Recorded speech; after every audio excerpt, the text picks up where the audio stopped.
Hi, my name is Holly Larson. I have a blog called a journeyoffthespectrum.com, and this is my second video that I've done. Parents send me questions in quite a bit about our journey, and I've been answering them in these blogs.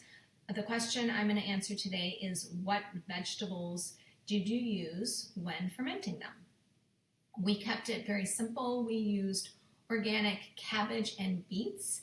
The sugars in the beets were not an issue just because the microbes in them use the sugars for food, and then there's no sugars remaining. When we started Tula on the fermented vegetables, she was already drinking coconut kefir at this point, about a half a cup, and my first video is about that piece. So she had quite a bit of die-offs during that process, and so we wanted to make sure that she was stable before introducing something new. Some kids will just eat fermented vegetables with like corn chips, not our daughter.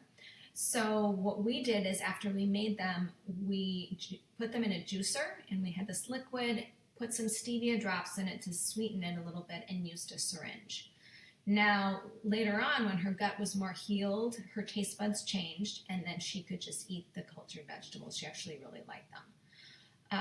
You can get really creative with recipes, and I will actually post a link below with some really good fermented vegetable recipes. We never put the time into trying different ones. We just stuck with the cabbage and the beets. But we did always use a body ecology culture starter along with Celtic sea salt, which this is really good salt. You don't have to use a starter when you're fermenting vegetables, but I recommend it. You know what bacteria is in there. You know that there are different strains, and it's the right type of bacteria. And I would also really recommend Celtic sea salt because there's additional minerals in that salt that help with the fermentation.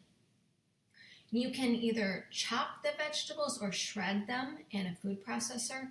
Since we juiced ours, we just chopped them, and so it was pretty easy. It makes the house smell,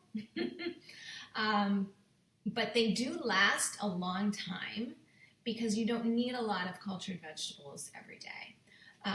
Make sure you use filtered water because the city tap has chlorine in it, which kills off the good bacteria.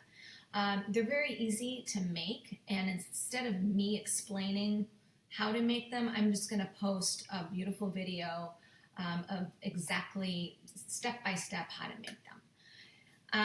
So please send me more questions. I took a little break over the summer because my girls were home from college, and it was so fun to have them home, but now I'm going to be doing this more regularly. So go to my blog, journeyoffthespectrum.com, send me your questions, and I hope that was helpful.